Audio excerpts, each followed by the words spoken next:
Well, guys, we are back with Josh Bonanno. That's about all I got. Aaron, take it away. We're here to talk about we're here to talk about our new song, Mostly Noise, and the production, the mix, and everything with our mix engineer Josh Bonanno, who works out of Nashville. We're really excited to talk to you about this song because I don't know, like the passing off the song was like super seamless, and like from the get-go, we felt like you understood it. Like I just remember getting the first mix back, like mix 1, and I was just elated. It was insane. So it just felt like we were really on the same page, and I would love to hear from your perspective, like what were your thoughts going into it from our demo that we sent you, I think way back in May probably. And it was a lot more, I think it was a little bit more boring at the time. And no, for sure. Like, I don't know, like just kind of talk about your initial impression of it. Yeah, I mean, I don't remember my necessarily initial impression as much as, I guess, the thought and the process behind it is obviously we've been working together now. This is like the second one, and, we talk back and forth a lot and just talk on music. So like, the relationship builds, we understand each other more, we know what to expect. Like you guys also, it's now the second time you've gotten kind of a mix back. So, I think expectations change, but also I think the thing that was different about this song is that you sent me, I worked off of this session this time, whereas the last one you sent me like everything baked, whereas this one I had all your plugins on it, and I picked up that way. I feel like sometimes I could understand better what you were trying to do, and then rather than piling up plugins on top of things to try and fix issues that could have been fixed at the source, let's say, I just have it now in front of me. And I think the best example of that, again, is probably hard to see just because I don't have the original session, but like your overheads, I know you guys, for whatever reason, and there's nothing wrong with doing it the way you did, but you guys like to cut out all the low end of the overheads. And if you look at what the overhead has going on now, I'm not doing that. Like there's plenty of low end in the overhead. And I guess I could hit play and you could hear it, but like, so like you're getting a more full picture of the overheads, where like in your session, I think it was something like,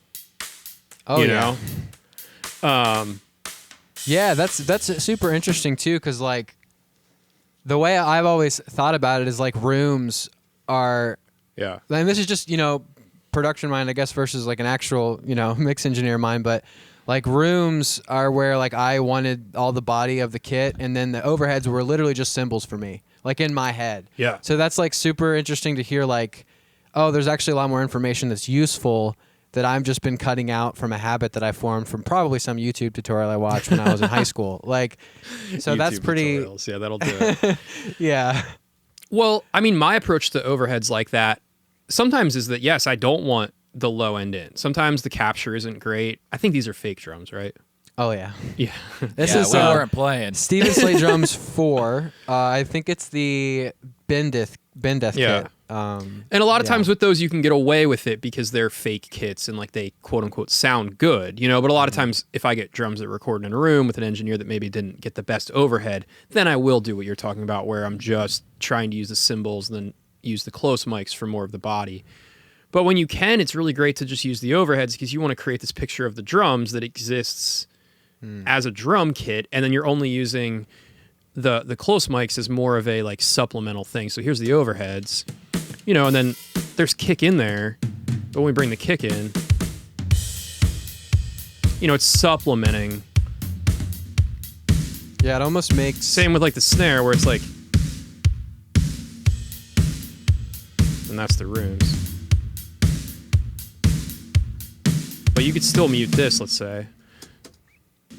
So here's muting the kick and the snare, close mics.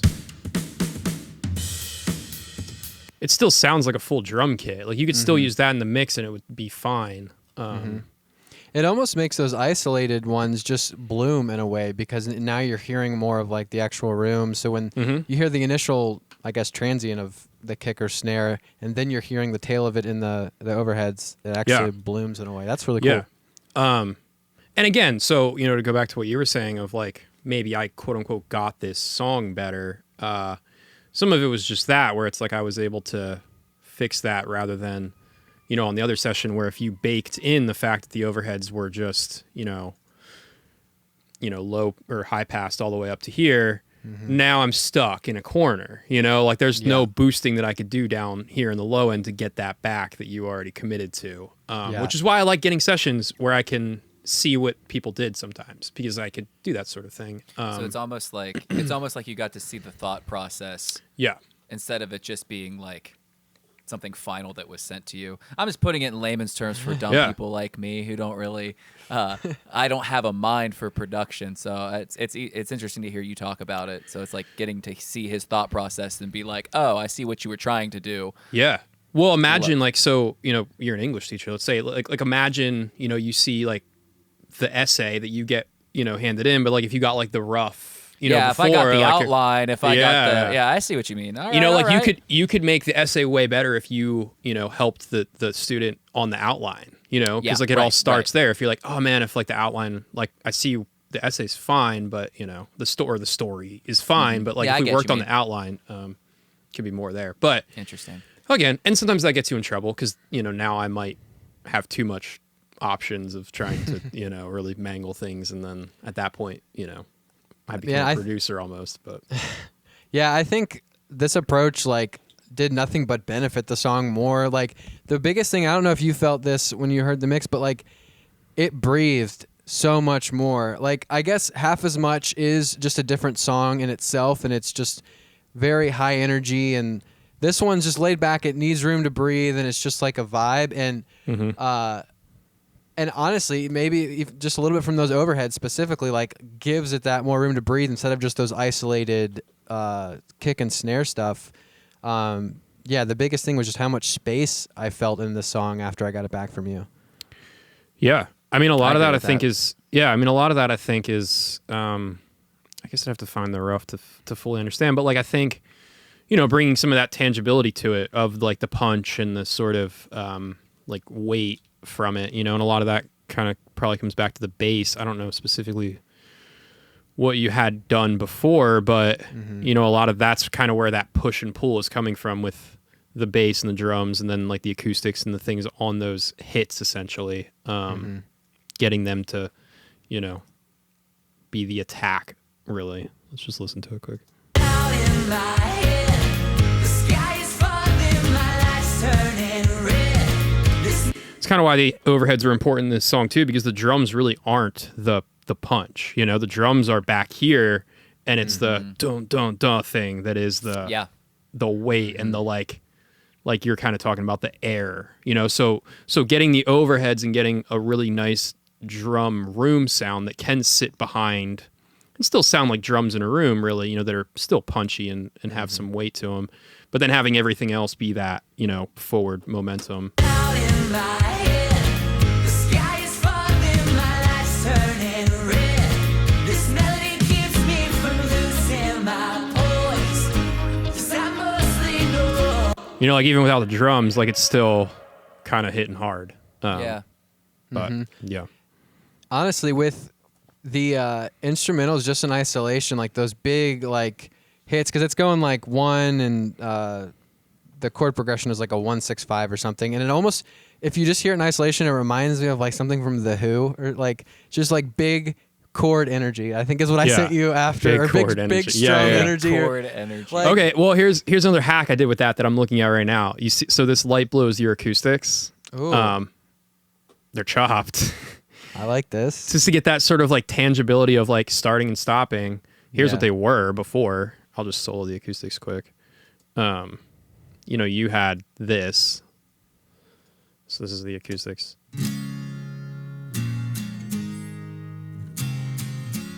Very cool, which is probably how you would play it, let's say, right? But, if we really want that like front, forward, chord energy thing, sometimes you have to...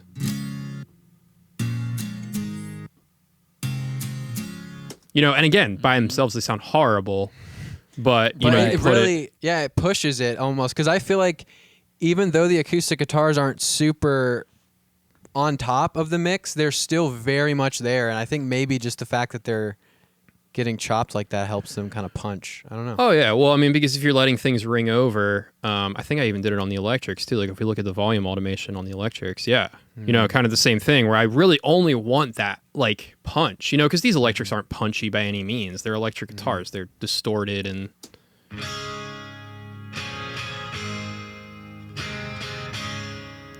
But you could force some like tangible punch transient thing from it, you know?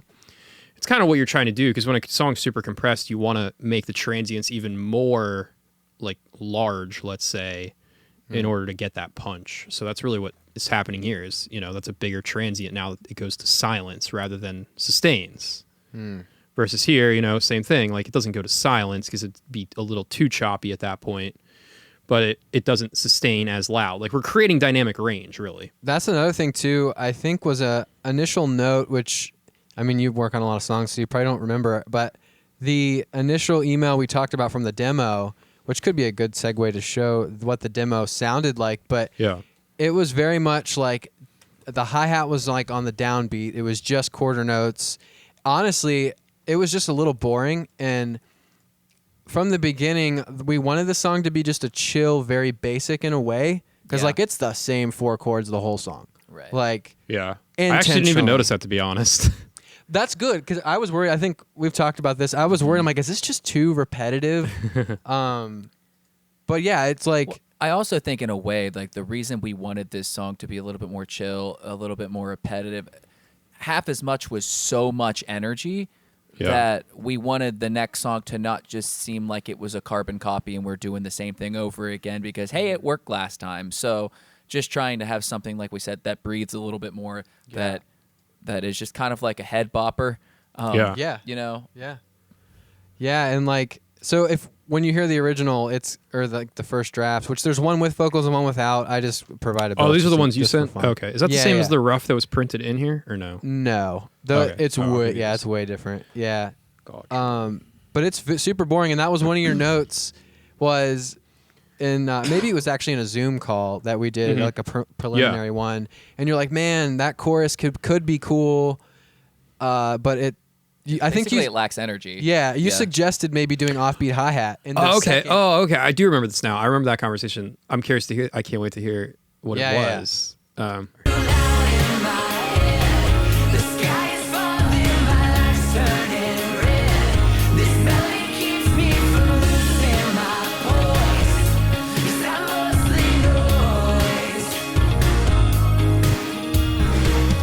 Cool. So that's actually kind of interesting to listen to. I like that though. Now here's where this is like the final, mix right here.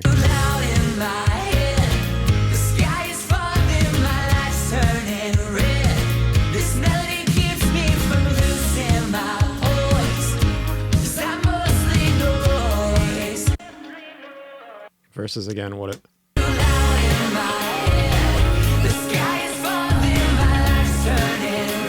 Yeah, it's so much less about the hi-hat. Like in the original demo, it's all the hi-hat is the only thing kind of keeping that bounce, but now it's way more like the bounce is like what I was going to say too. It's a head bopper but when you the final version, I can't help but to just kind of sit there and nod along, where like the first one that we did, it just seemed like I was kind of still, you know what I mean? I don't know if that makes. I go off a feel, That's something else we did in the production. Actually, it came after we recorded the vocals, so the vocals were not recorded with this in mind, but we added like a little bit of swing to things. So it's not like a fully swung, but I don't know, 10-15% swung. So it's like just that little bit, I think also helps, which I've been noticing a lot in like a lot of popular music recently, like almost so many songs do that where it's it's not a full swing, it's just like a little bit, and that was something that I thought also helped just give it a little bit more of a funness to it. I mean, I think stuff's been on the grid for so long that like getting it off the grid's a little bit fun. But I think that's also why this works up here, where it's like I did chop this and this is really stagnant too, so it's like the vocals are swung a little bit, but you also have those things that are really tight, onto it. So you have that kind of like juxtaposition of like, You know? Nice word. Yeah, you know, like the vocals do feel like they're kind of lackadaisical, swung, chilling, but like the instrumentation of especially those guitars and stuff are very on the grid, very choppy, you know, so you get that back and forth of it. But to me, that's the punch of it, you know? That is like the... Yeah, and one of the biggest moments, too, that I think I can hear the swing is the guitar at the very end where it goes da-da-da-da-da. It's not just da-da-da-da-da. It's like... Yeah. Oh, yeah, you're right, yeah. Like, it's just a little bit. Yeah, well, the key change, too. We'll get to that. I forgot about that. Yeah, that's so fun, though. Like, that's just something people don't do anymore. You know? Like, that's something that was, I think, I don't know, tacky. It became tacky pretty quick, I think. Maybe it was done too much. Or, I mean, I grew up, you know, in the church, too, so it was always, it feels like a churchy thing to do, but it works so well in here, I think. So did we. That's so funny, because that was... I remember, I forget what hymn it was, but our church would always do some hymn, and it was just a chorus. Oh, sorry. Sparrow. And all Don't you know I sing because I'm happy. Yeah. Because I'm happy. And and that's all they would do, and they would just sing that part over and over again, but they kept changing, like they would modulate a half step every chorus. And it's like nothing new is happening. No one is doing anything different. They're just changing keys. When you grow up in the church that we did, you knew that if something was swung, people were coming to the altar. Like, that's just what happened. People would start running around. Like, the Holy Spirit only moves when swung.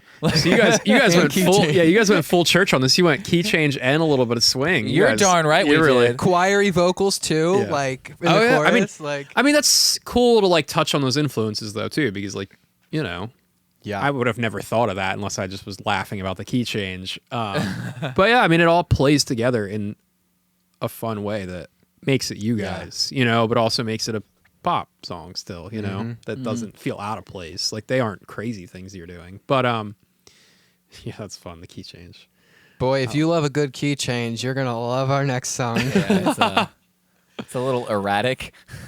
There's like we talked about this in our last video too, the same song for like a split second, but it's closer than ever to being ready for... We're like building it up to be this great thing. He's gonna get it and be like, this makes no logical sense, we're done. There's like... skip it. Yeah, I forget what the term is in music theory, but like basically we're switching from like E major to E minor in the verse, and then the pre-chorus changes keys completely to D major, and then it's super hard. It sounds cool though. Like that's one of the ones where I don't want the session. Just like print everything so I don't have to see the madness behind the scenes. Yeah, luckily I don't know. I feel like we covered it up, and it feels good, and it still feels like it's an actual like song that flows, but anyway, we digress. Yeah, we'll talk about that one later when we get to it. I don't know. I think something else would be interesting to talk about, and I'm sure Adam would love to know, is like the vocal chain. Oh yes. How do you make me sound pretty? Well, you know, it'd be funny. I guess, you know, anybody watching this could go back and watch what we did on the last one. But I feel like it's probably a very different vocal chain on this one, just because, again, like the last one you printed everything, so I didn't know what you were doing. Whereas this one, I got what you were doing, and I could do it. You know what I mean? I could just do it differently. So I guarantee whatever vocal chain we look at right now is going to be different than the last one. But yeah, looking at the vocals, so Yellow's vocals, these are like the lead vocals, which is whatever. And then this goes through a bus. So this is all that I'm doing on that, which looks scary, but it's really not as much as it might seem. Stacked. Let's just go to like... So I start with Soothe. It's too loud in my... Just kind of like digging out some of the like the room stuff, controlling some harsher stuff. EQ. It's too loud in my head. Controlling some low end stuff. Starting to decide where I want to like focus some ideas. I like using multi-band compression on vocals just to like do anything before I hit it with real compression. It's too loud in my head. The sky is falling, my life's... It just does this balancing thing that I think that helps, like, you know, because as you go from your head voice to your chest voice and certain words, like you're constantly moving throughout your voice that all has different tonal shifts. And then once it's balanced, I'll hit it with like a real compressor, 1176. It's too loud in my head. The sky is falling, my life's turning. So that's doing a fair amount, usually pretty quick. That's just taking like the immediate thing. And then this is a slower compressor that's doing, slower attack, slower release. Then I'll DS. And then this is a more like colorful EQ thing just to get it to kind of sit in the mix, do what I want. This is a single EQ thing, which might not even be in for the whole song. This might just be like the chorus taking this out. I might bypass this throughout. And then this is just like a little saturation color thing. And honestly, a lot of these plugins, you could probably bypass a fair amount of them and it won't even sound that different, to be honest. Let me get rid of the effects really quick so we can hear just the vocal. It's too loud in my head. The sky is falling, my life's turning red. This that's melody raw. keeps me from losing my poise. 'Cause I'm mostly noise. It's too loud in my head. The sky is falling, my life's turning red. So I mean, it's not world life-changing stuff, but it's just enough to get it to stay where it needs to be, And then usually from there, I'll maybe do like a parallel vocal chain or something to give it some life, and then obviously there's like a lot of effects. It's too loud in my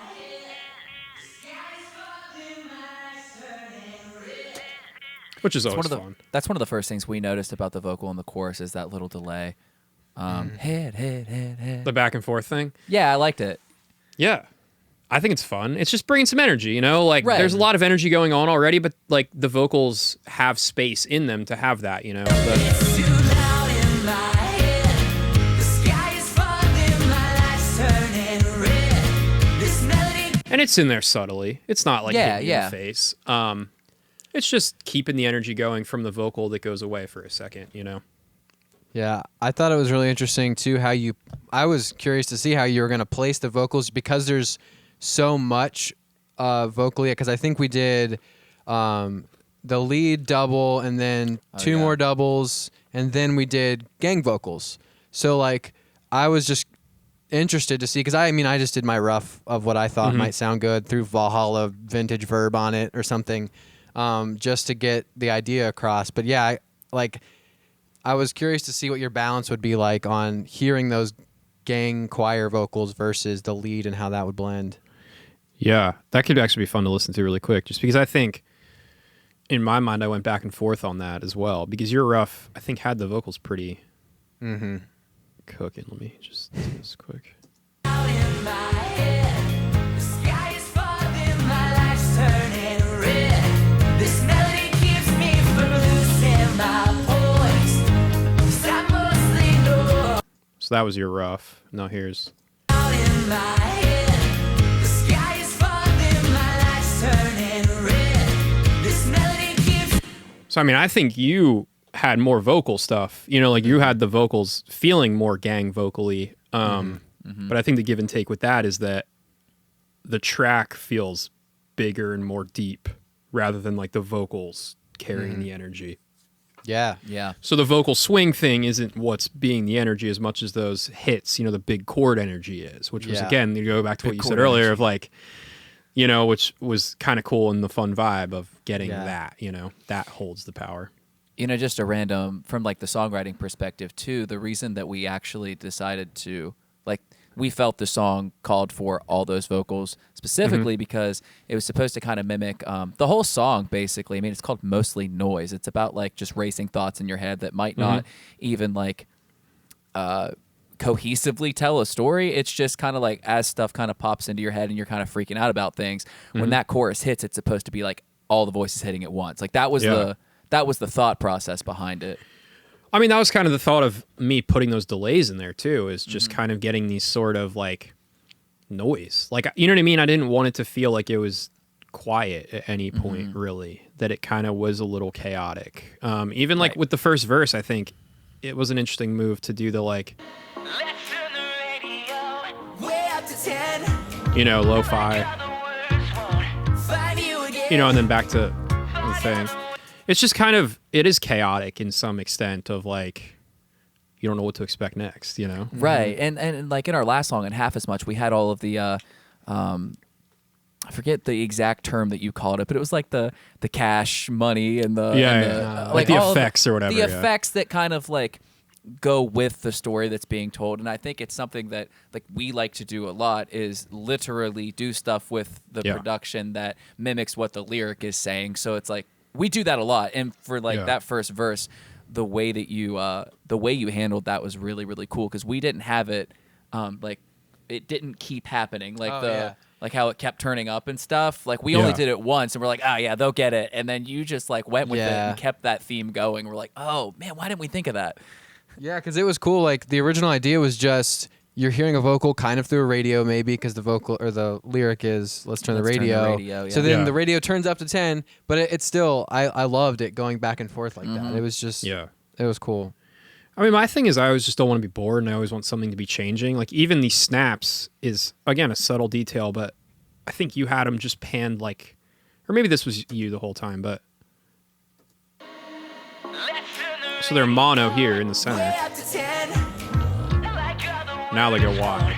And I can't remember if you did that or not, or if I did it, but I know I played with the idea of like having them center and then wide, center and then wide. Yeah. And it just comes back to like, I don't want boring, you know? Yeah. But go ahead. Sorry. Keep it interesting. No, like I think I made them mono just for that first line. And but honestly, doing them keep going back and forth also helps because we're stacking harmonies too. So it honestly, I feel like it makes the harmony sound wider because we're going from here to here so often. It really juxtaposition, I guess. Again. Well, yeah, that's a thing too that you know people always want to know how to get stuff wide. Let's say get a mix wide, and really, I always like to think about great. If I want something to be wide, I have to just find something that I can make really centered or really mono or really not wide. In a way that I do that sometimes. I'm sure I've done it on here. So that way it draws your attention to. Whatever's totally well because if you want something to feel wide, you have to make something else feel mono, or if you want something to be bright, you have to get a point of reference wide according to what. Yes, Look exactly. at me sounding like I know stuff. Yeah. Well, another way of doing that is like, so this is just like a stereo widening sort of plugin right here, right? So you can see that I have like automation written on it, and I really am not pushing it wide. You can see it's only at 100%, so 100 above 100% would mean that I'm widening it. But what I'm really doing is I'm just making it very mono. So look at this intro thing right here is 30%. Like it is mono. Look at how mono that is.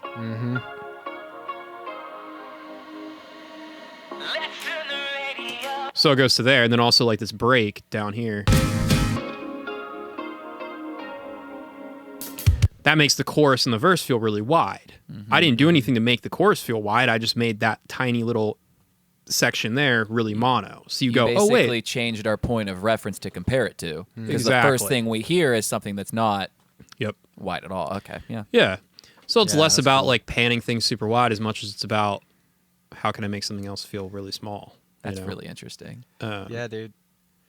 I was trying to think like some other stuff that I really liked too was in the pre-chorus. I was worried that just from a production side, I was worried it was too bare, or like there wasn't enough going on. And that's actually the one moment where we do change chords. Most of it's always like a 1 6 5 7 1 is the whole progression pretty much, and that's the only time we change it. And I think it stands out more, which is why I kept it a little more basic.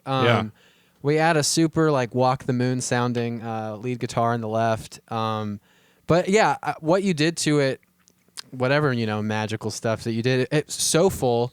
Like maybe it was just the beginning being smaller was once we hit that pre-chorus. I remember, I think you said it to me like, man, that pre-chorus is like the first time we're actually cooking or like we're actually. Right. And that relating back to what you had said, in our last song, one of our habits that we would have is giving too much away too fast. And like, hey, you're like your verse, you guys are all already cooking. Like, hold on, slow it down. That'll hit harder. It'll hit harder if you give them less. Yeah. So that kind of goes with what you're saying. Yeah.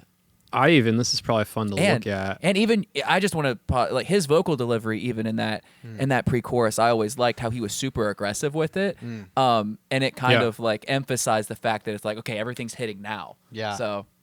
Yeah. Well, I think part of it too is this. So this is an EQ that I have just on the mix bus, right? So everything's going through this at all times. So you can see right here on the intro, I'm pretty much band passing stuff. So again, to go back to like this, the contrast sort of conversation of making something small and then big, and then I don't think it gets full-fledged. So, yeah, so here we are in the verse. For the verse, I'm still cutting low end up to like 100 hertz. So for the verse, there's nothing below 100 hertz going on. But when we hit this pre-chorus, now we're full. So that's why you feel like, oh wow, we're cooking here, because I didn't give you anything. You weren't cooking in this verse. Find you again. Then we get here. Best liquor, 'cause now you're numb and I'm still afraid. You got the low end comes back. Loud in my head. So again, it's just telling that story. Imagine telling a story and starting with the ending of it. I mean, you could break the rules. Again, there's rules to be broken there. That sure could the song start huge and then get small and it'd be interesting? Definitely, but I forget. Did I really just love. I'm gonna pat myself on the back on the production for a quick second, but do it. I love the bloom that happens into the chorus where it's like there's these two guitar parts, and I basically sent them into Valhalla Shimmer. Yep. I was actually going to ask. I forget if I committed that or if I left it. So maybe you did some stuff to it, but I just felt like it's right here.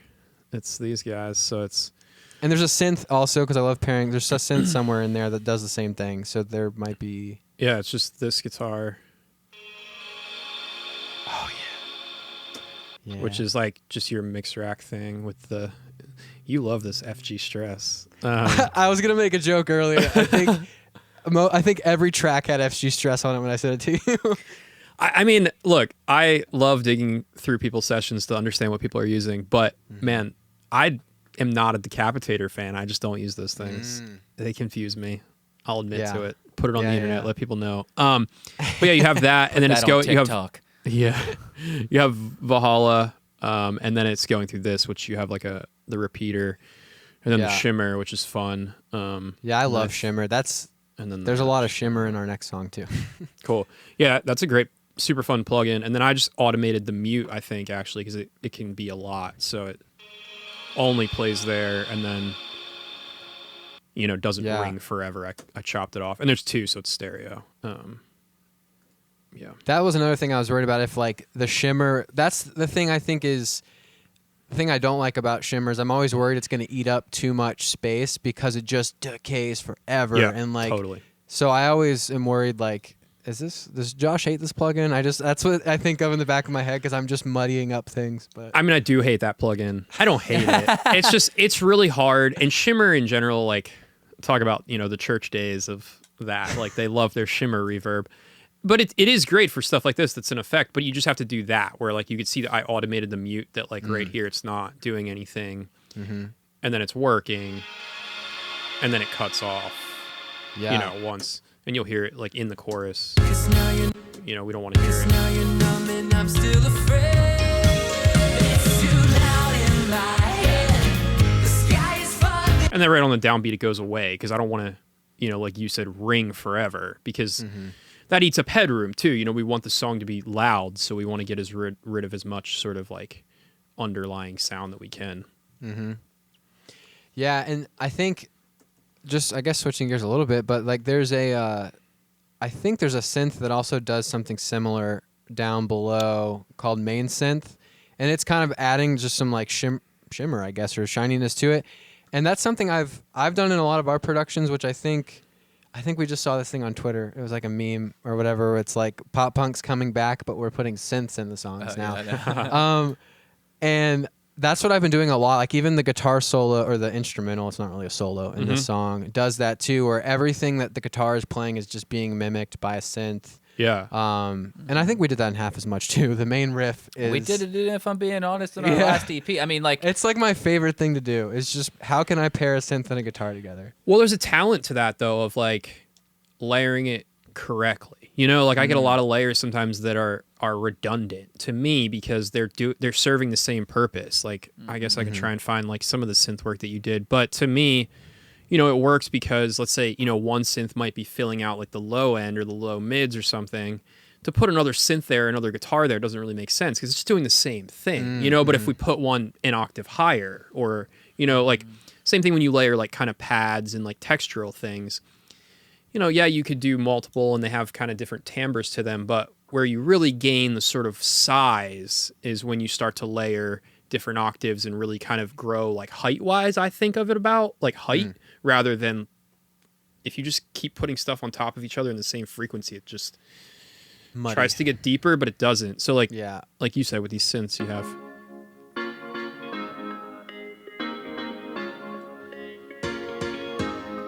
So there's not a ton, but you know, and that's high up now, right? Mm-hmm. So they all work together really nice. And then you have, you know what, some guitars in here doing things that are different again, probably.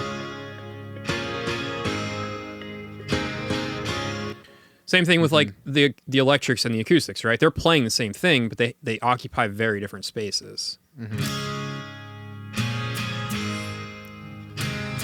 You know, the acoustics are all sort of like jangly top end up here, you know, holding down a lot of that.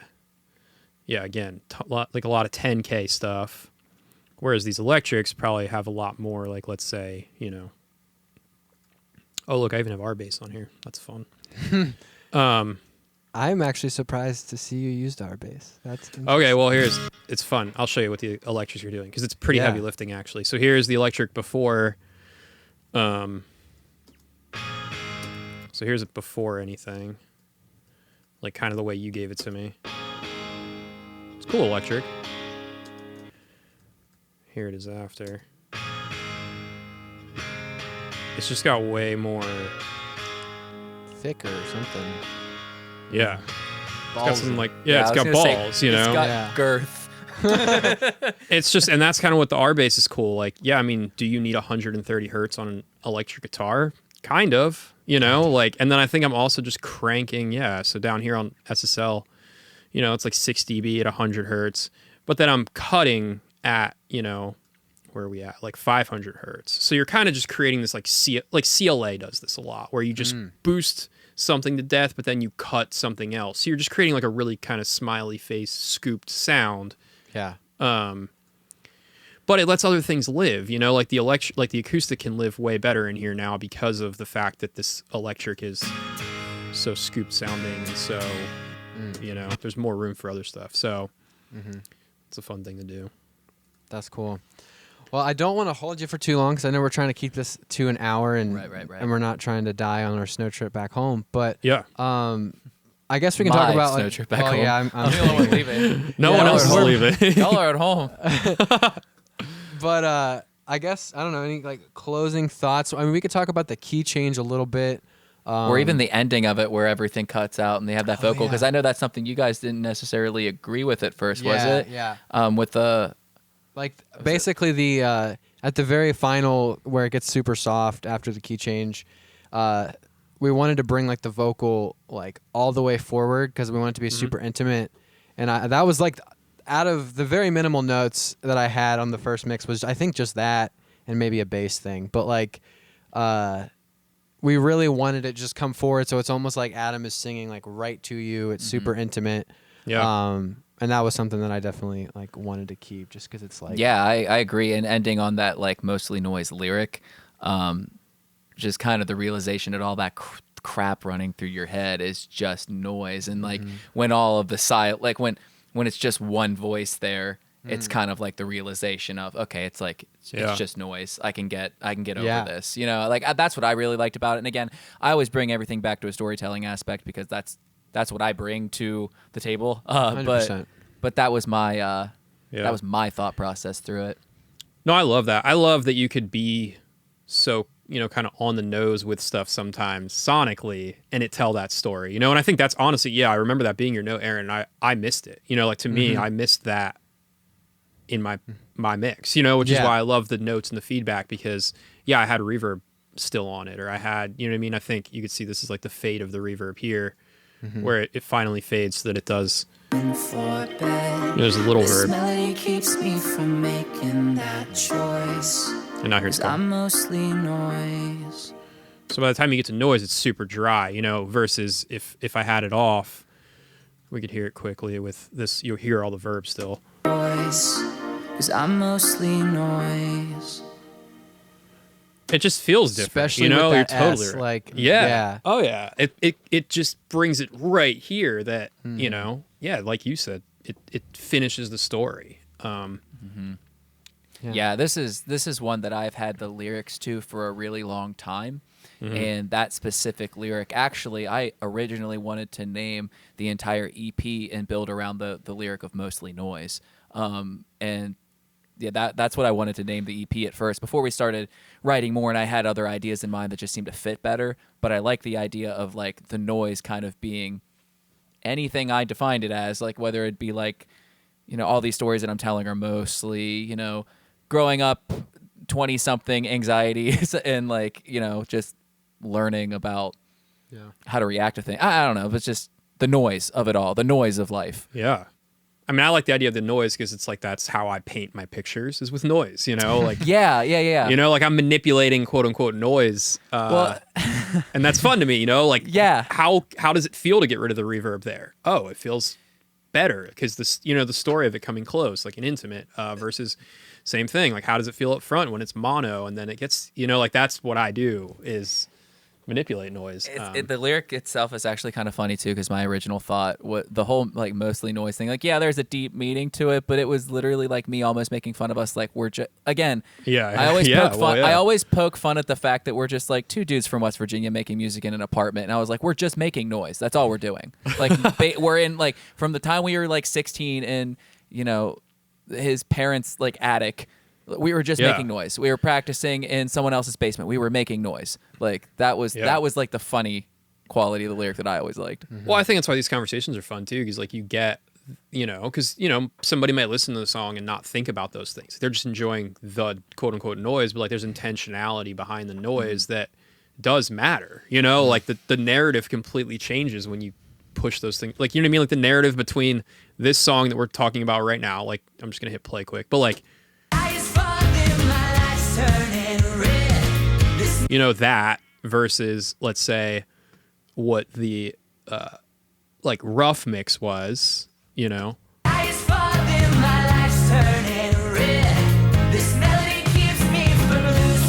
versus what the demo was.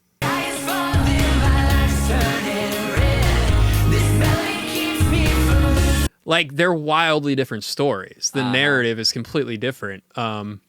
That original demo had some cool guitars in there that I kind of do miss, but they're so cool. But not gonna lie, I missed them. But I was like, them. I'm going for a specific thing, and it's like I just felt like they didn't work in it because of the slight swing. That's the tough thing too about writing music. Sometimes when you have some really cool ideas and you're just like, it doesn't serve the song, so it sounds cool, totally. but I can't. But it ruins the story. You got to take it out. And those are like, it's really hard too. Even lyrically, I've had before. I was like, I really like this lyric, but I can't use it here. I can't do it. Yeah. Well, that's the hard part is like you're serving the bigger picture and the story of it. And I mean, that's ego there where it's just like, I'm mad that I had this great idea and I want to put it in there, but like, that's just about you. That's not about that's not about the art. Let's say. Yeah, exactly. But I mean, it's more than noise essentially is, but go ahead. Sorry. I was gonna say what you said about ego is something we've had, not that we have big egos, but I'm saying like, we've had to work on like sacrificing a really great idea just because like it doesn't work in this context, and like being able to like accept that and move on and not just like pout over it or like ruin the session over it because like that's a cool idea, we'll pocket that maybe in 2 years. Like some of the lyrics we did on our last EP, I think you wrote like 3 years before that. So it's like also like, and I get frustrated sometimes when that happens because like I remember there was one song that we wrote that we were gonna try to make on this EP. Sonically, made no sense to put with these songs. It was a little bit more guitar driven. It almost sounded like it had more rock influences. Which Starstruck? It was Starstruck, and I loved the lyrics so much. And I've tried to like, I don't know. I could never. I couldn't fit it. It just we had to get rid of it. We scrapped it. We held on to it for later. Maybe it'll come out, with another idea years down the road, but. Yeah, it didn't fit. It did not make sense in this, and it's disappointing. But it No, challenges me to write more stuff that I like. So it's hard, man. I had a conversation with a friend the other day, but to bring it full circle onto what you guys are talking about, if even me as a mixer and bringing the stories to life and the sonics and the quote unquote noise to life, like we look at all these things we're talking about where I made it mono here and stereo there and wide and no reverb here but more reverb there, like. Those are all quote unquote genius ideas to me to like help push the story forward. But the amount of times that I get notes back from people and the first note they have is like, why is it so mono on the front? And like, why is there no low? You know what I mean? Like, and that is a hit to, you know, my ego in a way where it's like, oh man, I thought I was telling your story better, you know, but it's got to go because it didn't match up to what the art was that they envisioned of it. So it goes all ways, you know, and but that's why the communication is important and like understanding and just understanding that, yeah, I could get upset about that and be like, why'd you even hire me to mix it? Like, you guys don't, it sounds bad now. Like, you guys ruined it, you know, but it's not. Like, that's just my ego going, like, those were your ideas of what the art should be, but that's not what it is, you know? So, yeah, you have to keep that in check because it will. Yeah, you're right. You know, you could very easily fly off the handle. Aaron can. We're to the point. I mean, we've been writing music and doing stuff for 10 years probably, and I mean, Aaron can look at me and be like, "That chorus is not it, fam." and it's like, we have a really cool instrumental. You're gonna have to write something different, and I'll be like, "You're right, you're right." And usually, at the end of the day, you know, even if you don't want to admit it, like, you know, something's not gonna fit. You just might be stubborn. It's the ego thing, but we kind of dropped that. Yeah. It doesn't matter. I mean, you know what battles to pick too. You know, like sometimes you find something you're like, no, I'm fighting for this one. Whereas other times it's like, nah, you're right. Yeah. It's like, it doesn't make or break Yeah. the whole thing. But yeah, I mean, I think we're sitting at like right at an hour once we got past our tech difficulties. So Good stuff, man. yeah, Thanks again for everything you do. Like, I mean, you're awesome. We really appreciate the constant feedback and just being willing to do this stuff with us. It means a lot.